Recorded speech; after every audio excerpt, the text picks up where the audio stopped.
श्री शिवाय नमस्तुभ्यम। हर हर महादेव।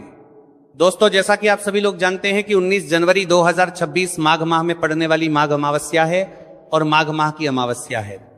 अगर कभी भी मौका लग जाए तो माघ माह का सोमवार अमावस्या के दिन तो आप लोगों को सिर्फ और सिर्फ तुलसी की सूखी लकड़ी वाला उपाय तो अवश्य ही करना चाहिए। इन दोनों का संयोग बहुत ही कम आता है। इसी के साथ में गुरुजी ने अपनी शिव पुराण कथा में बताया है कि इस दिन आपको तुलसी की सूखी लकड़ी वाला उपाय तो आपको अवश्य ही करना चाहिए। मैंने आपको लकड़ी वाला उपाय तो अवश्य ही करना चाहिए क्योंकि ऐसा दिन पूरे साल में सिर्फ एक ही बार आता है। और दोस्तों, आप सभी लोग जानते हो कि सोमवार का अगर सबसे बड़ा कोई उपाय है तो वह तुलसी की सूखी लकड़ी वाला उपाय है। तो दोस्तों, सोमवार अमावस्या के दिन आप लोगों के मेरा करना चाहिए, कोई इस तुलसी की सूखी लकड़ी वाला उपाय को जरूर करना है। बहुत सारे लोग होंगे जिन लोगों ने इस उपाय को ना किया हो, मतलब पूरा साल निकल गया, उन्होंने किसी भी दिन इस तुलसी की सूखी लकड़ी वाला उपाय को ना किया हो। पर दोस्तों, आपके पास एक आखिरी मौका बचा हुआ है जो कि सोमवार अमावस्या के दिन है। इस दिन आप लोगों को इस वाले उपाय को जरूर कर लेना है। भले ही आपने पूरे महीने भर इस उपाय को ना किया हो, पर अगर आपने इस माघ माह के सोमवार अमावस्या के दिन अगर इस वाले उपाय को कर लिया तो आपको इस उपाय को करने का वह फल मिलेगा जिसकी आपने कभी कल्पना भी नहीं करी होगी। इसीलिए आप लोग इस वाले उपाय को एक बार जरूर कर लेना है ताकि आपके हाथ से यह मौका ना जा सके और आपको इस उपाय को करने का फल मिलेगा। दोस्तों, यह उपाय पंडित जी ने अपनी अभी की ही श्री शिव महापुराण की कथा में बताया है, जिस उपाय को आज हम आपको बहुत अच्छे से समझाने वाले हैं। इस वीडियो को देखने के बाद उपाय को समझने के लिए आपको कोई और वीडियो को देखने की जरूरत नहीं पड़ेगी। तो चलिए दोस्तों, उपाय को शुरू करते हैं। देखिए, ये इस माघ मास सोमवार अमावस्या के दिन ये इतना खास होता है, इतना महत्वपूर्ण होता है। देखा गया है कभी कभी बड़े बड़े पूजा पाठ अनुष्ठान से जो कि मनोकामना पूर्ण नहीं होते, वहां माघ माह की सोमवार अमावस्या के दिन एक छोटे से उपाय करने से ही आपकी मनोकामना पूर्ण हो जाती है। और बहुत सारे लोगों ने इस उपाय को किया भी है, पर उनको इस उपाय को करने का फल भी जरूर मिला है। अगर आप लोग भी पूछी जाए निप्रामण्य प्रचार की परमा इस उपाय को करना चाहते हैं तो आप इस उपाय को पहले अच्छे से समझ लेना, सुन लेना, उसके बाद करना। आपको इस उपाय का फल जरूर मिलेगा और इस उपाय को कर लेने से आपके घर में चाहे किसी भी प्रकार की दुख और समस्या क्यों ना चल रही हो, आपको उसका कारण भी नहीं पता है कि भाई ये समस्या किस कारण से चल रही है। उसका कुछ भी कारण हो सकता है, जैसे पितृदोष हो सकता है या किसी भी तरह का मंगल दोष भी हो सकता है। तो इस दिन आप लोगों को यह वाला उपाय कर लेना है। यह कैसा उपाय है जिस उपाय को अगर किसी विशेष दिन पर किया जाए तो भाई उस विशेष दिन का जो है वह तो हमें मिलता ही मिलता है, पर हमने उस दिन पर इस उपाय को किया है तो हमें उससे भी बड़ा फल मिलता है और फल बहुत जल्द ही मिलता है क्योंकि आप इस उपाय को बहुत ही बड़े और विशेष दिन पर कर रहे हो। तो चलिए अब उपाय के बारे में बात करते हैं, लेकिन उससे पहले आप लोगों में को यह जानना आवश्यक है कि आखिर यह उपाय किस समय करना है, किसको करना है और कैसे करना है। तो चलिए हम आगे आपको वीडियो में एक एक कर बता देते हैं। लेकिन उससे पहले अगर आप लोग हमारे चैनल पर पहली बार आए हैं या फिर मेरी आवाज आज पहली बार सुन रहे हैं तो हमारे चैनल को सब्सक्राइब जरूर कर लेना और इस वीडियो को लाइक करके कमेंट बॉक्स में श्री शिवाय नमस्तु भाई ओम नमः शिवाय जरूर टाइप कर देना। तो दोस्तों, इस तुलसी की सूखी लकड़ी वाला उपाय को हमें सोमवार अमावस्या के दिन कैसे करना है, किसको करना है, किस समय करना है और कहां पर करना है, ये सारे सवालों के जवाब आपको इस वीडियो में मिल जाएंगे। और जो ये वीडियो देखेगा भाई उसको तुलसी की सूखी लकड़ी वाला उपाय जरूर करना चाहिए क्योंकि इस दिन काला तिल का भी बहुत ही बड़ा और विशेष महत्व होता है। और जब बात आ जाए तुलसी की सूखी लकड़ी वाला उपाय की तो ये सोने पर सुहागा वाली बात हो जाती है और ये एक बहुत ही बड़ा उपाय होता है। अब दोस्तों, इस तुलसी की सूखी लकड़ी उपाय को आखिर करना किसको है, सबसे पहले हम लोग वो बात जान लेते हैं। तो देखो, घर की जो बड़ी माताएं बहनें होती हैं, उन माताओं बहनों में से कोई भी एक बड़ी माता बहन इस वाले उपाय को कर सकती हैं, है। और दोस्तों, अगर आप चाहे तो अपने घर में से सभी सदस्यों को भी इस उपाय को करवा सकते हैं।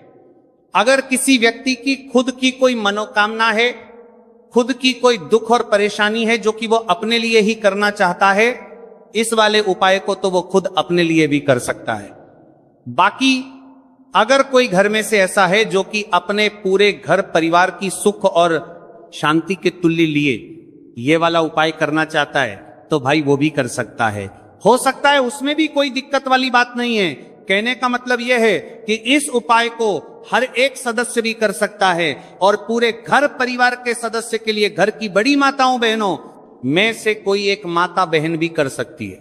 माताएं बहनें अगर घर में उपस्थित ना हो या वह यह वाला उपाय ना कर पा रही हो तो फिर घर का कोई बड़ा सदस्य भी इस तुलसी की सूखी लकड़ी वाला उपाय को कर सकता है, चाहे फिर वह पुरुष ही क्यों ना हो, उसमें कोई भी दिक्कत वाली बात नहीं है।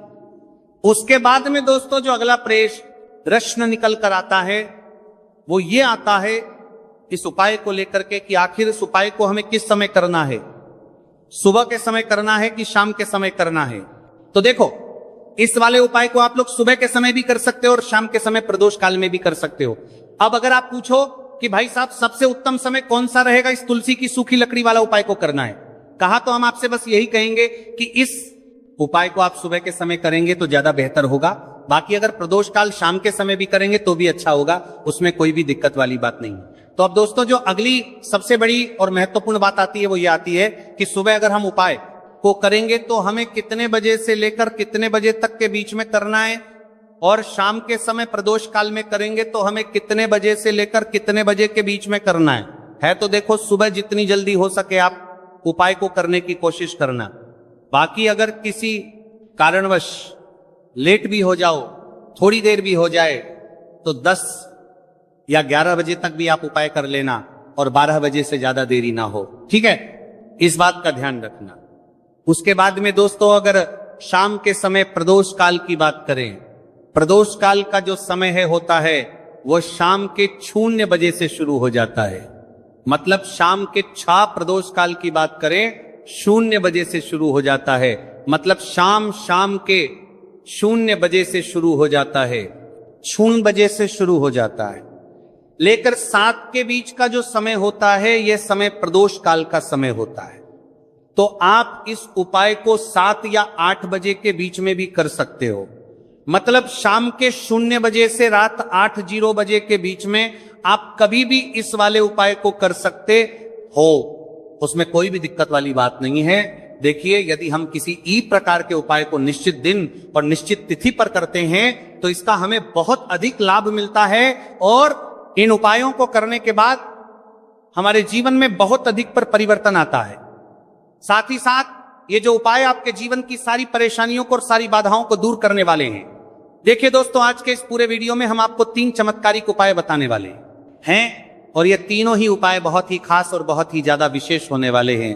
तो चलिए दोस्तों, जाने वाले हैं, लेते हैं गुरुजी द्वारा बताए गए सबसे पहले उपाय के बारे में। अश्विन महाधन प्राप्ति उपाय, तुलसी की सूखी लकड़ी घर में रख देना, बहुत जल्दी करोड़पति बनोगे। इतना पैसा पत्र से बंदोरपति बनोगे, बरसेगा।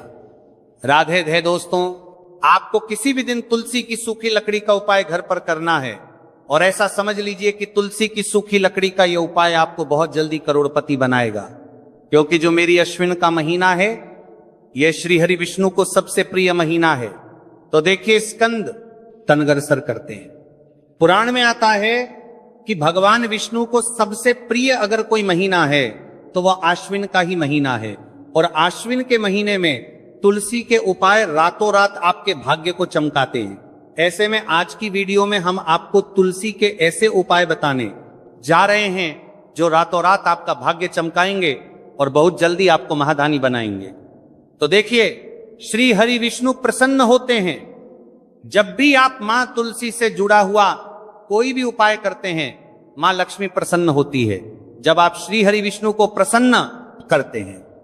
अब आज की वीडियो में जो उपाय हम आपको बताने जा रहे हैं, इस उपाय को करने से श्री हरि विष्णु तुरंत प्रसन्न होते हैं और सीधे सीधे आप मां लक्ष्मी को प्रसन्न कर लेते हैं। आपके जीवन में आप खुद अपने सौभाग्य को प्रसन्न कर लेते हैं।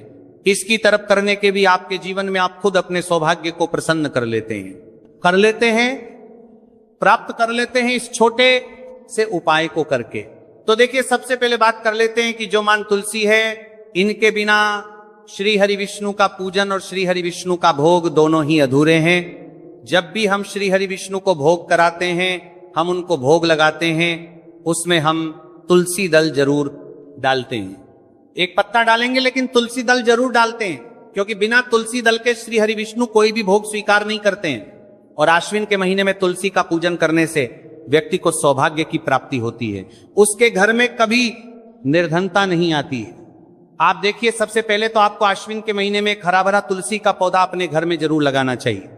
अगर पहले से आपके घर में तुलसी का हरा भरा पौधा है तो बहुत उत्तम है, अगर नहीं है तो आश्विन के महीने के लिए महीने में तुलसी जी का पौधा आप जरूर लेकर आ, क्योंकि सबसे श्रेष्ठ महीना है तुलसी के पौधे को अपने घर में लाकर लगाने के लिए।